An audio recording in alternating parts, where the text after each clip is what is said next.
Are you a fellow weird kid? Are you a cat lover? Do you like the unconventional? Do you like stories about animals?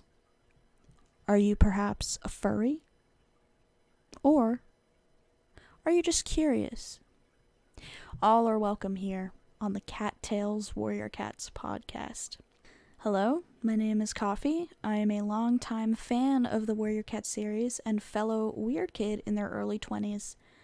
I wanted to make this podcast because I want to cover the entirety of the Warrior Cat series as a grown adult with an almost fully developed brain.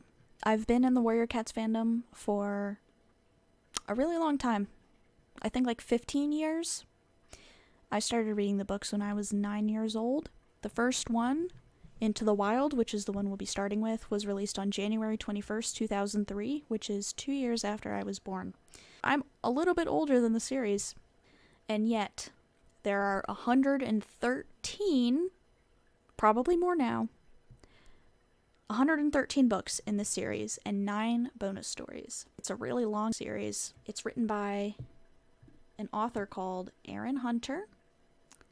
And Erin Hunter is not a singular person. It is a collective pseudonym used by authors Victoria Holmes, Kate Carey, Cherith Baldry, Clarissa Hutton, Inbali Isearls, Tui T. Sutherland, who, by the way, writes the Wings of Fire series, and Rosie Best. Erin Hunter is most well known for the Warrior series, but they've also written other animal series. They've written Seekers, which is a series about bears, Survivors, which is a series about dogs, Bravelands, about lions, and recently started writing the Bamboo Kingdom book series, which is about pandas, I believe.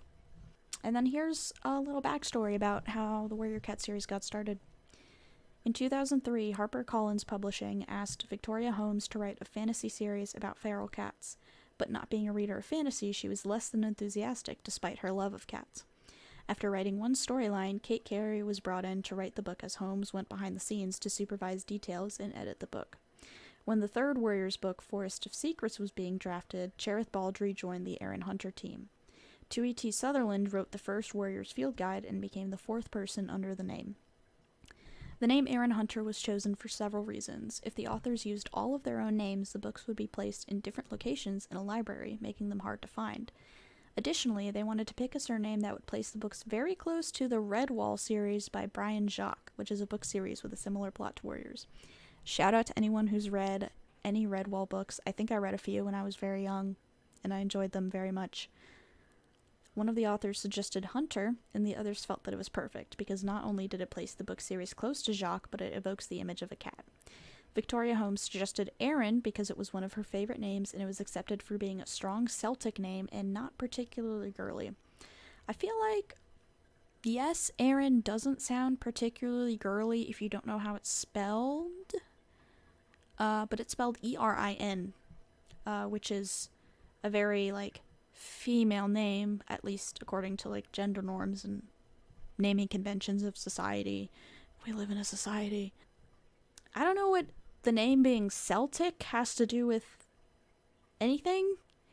I don't know if that's a religious thing or strength or what. If anyone is into etymology and words and wants to maybe sort of explain that, let me know, because I don't know.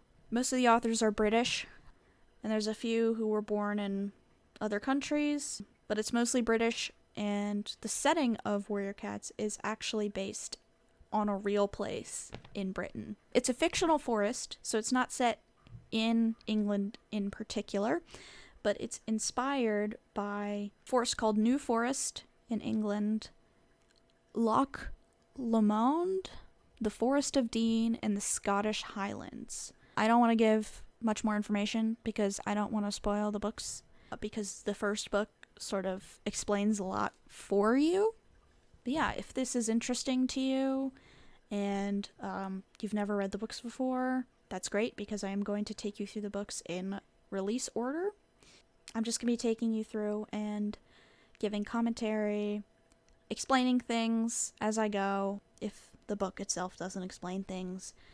And yeah, trying to be a little humorous with it. But I want this to be fun. Anybody who's curious about the series, anybody who's read them before, anybody who wants to start reading them but doesn't really have the time to really sit down and read the books word for word. And if you're still interested, you can stop by every Friday on Spotify, YouTube, or Apple Podcasts? ? I don't know how any of this stuff works. This is my first podcast, so bear with me. It's going to be somewhere. If you found this podcast, share it with your friends if you want. I like talking, and I love this series. It's been a hyperfixation of mine from a very young age, and I'm very, very excited to talk about it and to reread it and hopefully have people listen with me and give their thoughts. So yeah, thanks. I'll see you around.